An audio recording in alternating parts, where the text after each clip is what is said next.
Hello friends, welcome to my channel grammar A-Z और grammar A to Z। दोस्तों, आज एक बहुत ही इंटरेस्टिंग टॉपिक आपके सामने लेके आया हूँ जिसको कहते हैं इंट्रोडक्टरी ईट।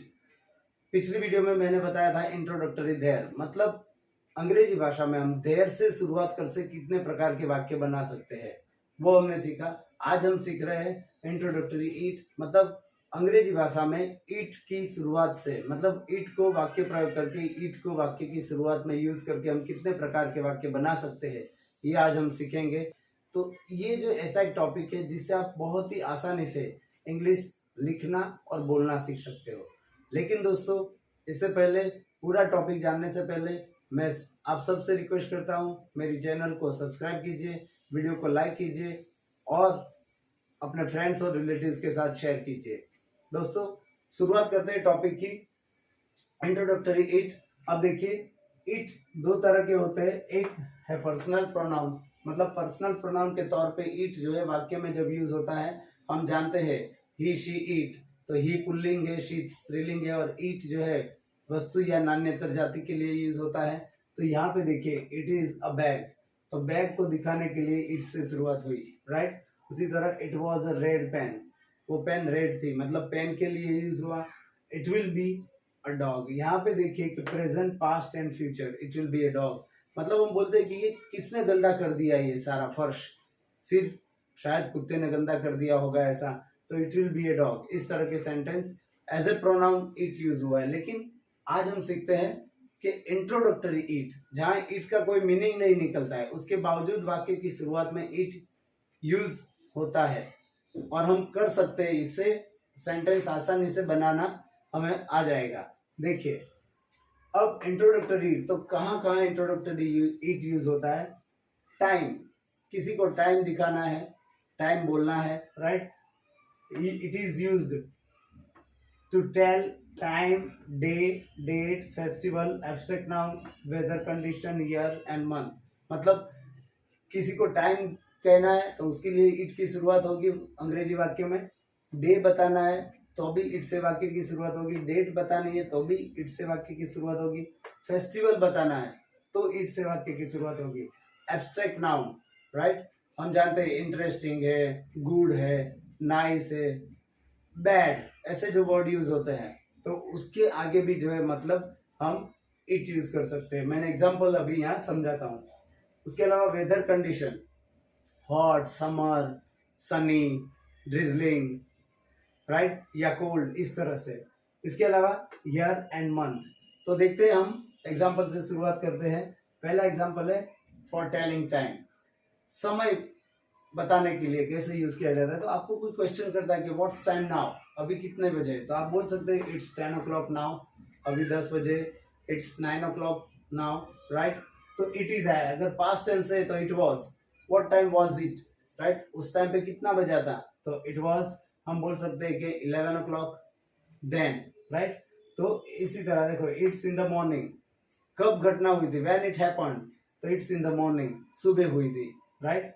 तो it is in the morning, it was in the evening and it will B now, right. कब शो शुरू होगा, when the show will begin, तो इट विल बी नाउ, अभी शुरू होगा, इस तरह से, राइट। तो ये प्रेजेंट, पास्ट और फ्यूचर हमें याद इतना ही रखना है। इट के पीछे अगर प्रेजेंट टेंस है तो इज आएगा, पास्ट टेंस है तो वॉज आएगा, फ्यूचर टेंस है तो विल भी आएगा।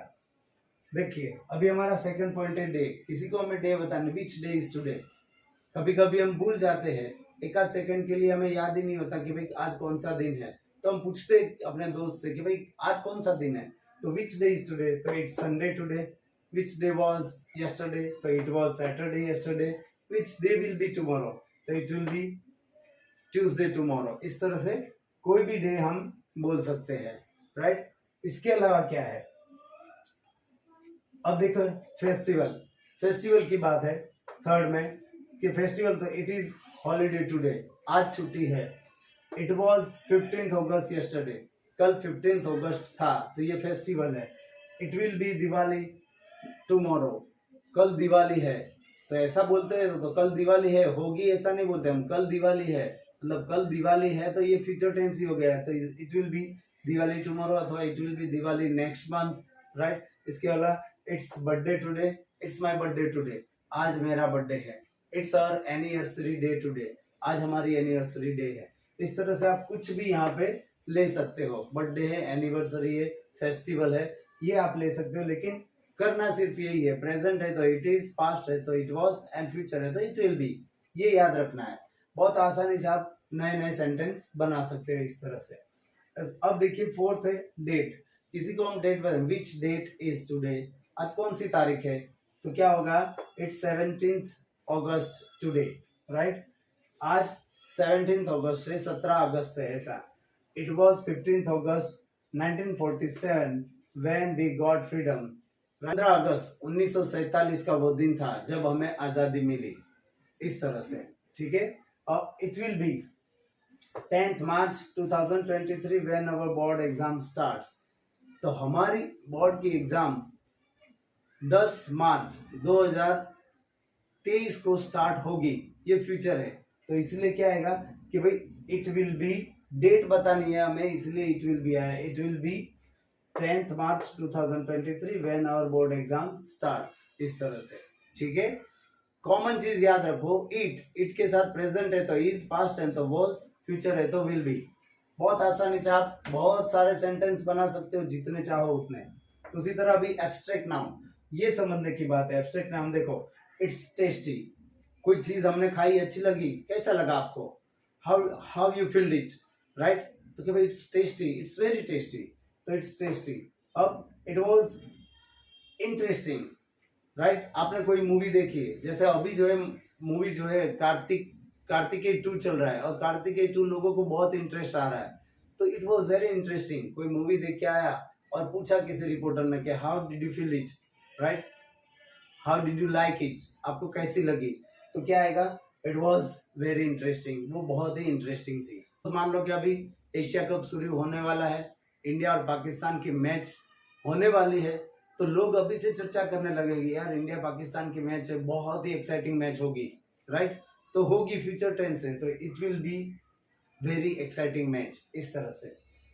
इसके बाद अब देखिए यहाँ पे एब्स्ट्रैक्ट नाउन में आप बिटर भी ले सकते हो, जैसे टेस्टी है, स्वीट है, राइट, बिटर है, सॉर है। उसी तरह bad, it was very bad, इस तरह से ले सकते हो। Serious matter, it is very serious matter, right, ये मैटर बहुत ही सीरियस है, इस तरह से। इसके अलावा हॉरिबल मूवी, कोई मूवी आपने देख ली, आप बोल सकते कि it is a very horrible movie, या it was a very horrible movie, it will be very horrible, right. ये मूवी बहुत ही हॉरिबल होने वाली है। जब प्रोड्यूसर्स बात करते हैं तो उन्होंने डायरेक्शन इस तरह से किया है और बोल रहे कि भाई it will be a very horrible movie, ऐसा, राइट। तो इस तरह से ये सारे एब्स्ट्रैक्ट नाउन है। अब बात करते हैं वेदर कंडीशन की। वेदर कंडीशन आपको मालूम है कि हर रोज शाम को न्यूज बुलेटिन में आता ही है कि भाई आने वाले दिन का वेदर कैसा है, राइट। तो वेदर में हम ये चीज जो वेदर कंडीशन का जब आंसर देना है, how will be weather today, आज वेदर कैसा रहेगा, या तो how will be weather tomorrow, कल कैसा वेदर रहने वाला है, how will be weather tomorrow, तो कल कैसा वेदर रहने वाला है, या हाउ वाज वेदर यस्टरडे, कल वेदर कैसा था, तो सब में इट इज, इट वाज और इट विल बी आएगा। देखिए इट इज हॉट, राइट, जैसे हाउ इज वेदर टुडे, आज वेदर कैसा है, आज हवामान कैसा है, तो क्या बोलेंगे कि अरे आज तो बहुत गर्मी है, तो it is very hot today, ऐसा। देन इट्स वेरी कोल्ड, बहुत ठंडी हो आ रही है, तो इट्स वेरी कोल्ड, इस तरह से। अगर देखो it was drizzling when I came, right, मैं जब आया तब धीमी धीमी बारिश हो रही थी, ऐसा। मैं जब आया तब धीमी धीमी बारिश हो रही थी, तो it was drizzling when I came, right. इसके बाद क्या है, देखो it will B Sunny tomorrow, बहुत कांस्टेंट 2-3 दिन बारिश गिरी हो, कहीं धूप दिखती नहीं है, लेकिन वेदर फोरकास्ट होता है कि भाई कल बादल नहीं है, आसमान में कल बादल नहीं रहेंगे, कल का दिन जो है मतलब धूप निकलेगी, तो it will B Sunny tomorrow, इस तरह से, ठीक है। तो इस तरह से हम ये जो 7 टाइप के जो सेंटेंस है, ये सारे सेंटेंस में हम इट इज, इट वाज या इट विल बी का प्रयोग करके छोटे छोटे सेंटेंस बना सकते हैं। अब ईयर एंड मंथ, तो देखो it was 1965 when China attacked India, right, 1965 था का वो साल था, 1965 का वो साल था जब चाइना ने इंडिया के ऊपर अटैक किया था। ठीक है, तो ये क्या होगा, साल दिखाई हमने, वर्ष दिखाया। उसी तरह it will be December 2023 when we will go to the UK, मतलब दिसंबर 2023 में हम यूके जाने वाले हैं। तो हमने मंथ बता दिया कि दिसंबर 2023, राइट, इस तरह से। तो दोस्तों ये बहुत ही छोटा लेकिन मेरे हिसाब से बहुत इंटरेस्टिंग है। जितने भी बंदे इंग्लिश सीखना चाहते हैं, बोलना चाहते हैं, लिखना चाहते हैं कॉन्फिडेंटली, तो ऐसे छोटे छोटे सेंटेंस बनाने की शुरुआत करनी चाहिए। इंट्रोडक्टरी देयर और इंट्रोडक्टरी इट, ये दोनों ही ऐसे मतलब टॉपिक है कि जिसके ऊपर आप हजारों सेंटेंस बना सकते हो, और ऐसे ही छोटे छोटे सेंटेंस से स्पीकिंग की शुरुआत होती है दोस्तों। ठीक है, तो आज ये एक छोटा सा टॉपिक बहुत इंटरेस्टिंग है। मैं आपसे गुजारिश करूंगा कि इसको जानने के बाद आप जो है गूगल पे बहुत सारे सेंटेंस आप सर्च कीजिए, उसकी प्रैक्टिस कीजिए, because practice makes the man perfect. English में एक कहावत है, नोबडी कैन टीच एनीबडी, मतलब इस संसार में कोई किसी को सिखाता नहीं है, एवरीवन इज गाइडिंग। कोई टीचर है तो वो हमेशा गाइड करता है, लेकिन कोई परफेक्टली सिखाता नहीं है। ये इसीलिए कहा जाता है कि nobody can teach anybody, because इस संसार में जो भी इंसान जो कुछ भी सीखता है वो अपने इंटरेस्ट से सीखता है, अपनी मैक्सिमम प्रैक्टिस से सीखता है। अगर ऐसा होता कि टीचर्स के पढ़ाने से सबको आ जाता तो क्लास में कोई फेल ही नहीं होता। ठीक है, तो मेन चीज याद रखो कि nobody can teach anybody and practice makes the man perfect. आप अगर प्रैक्टिस करोगे तो आपके अंदर परफेक्शन आएगा, परफेक्शन आएगा तो ऑटोमेटिक कॉन्फिडेंस आएगा। ठीक है, तो अपने कॉन्फिडेंस लेवल को बढ़ाने के लिए आपको प्रैक्टिस करनी ही पड़ेगी, इसके अलावा कोई दूसरा रास्ता ही नहीं है। ठीक है, तो दोस्तों आज के लिए इतना, मिलते हैं अगली वीडियो में और एक छोटा लेकिन बहुत ही इंटरेस्टिंग टॉपिक लेके आऊंगा मैं आपके लिए। तब तक के लिए good bye, take care, Vande Mataram.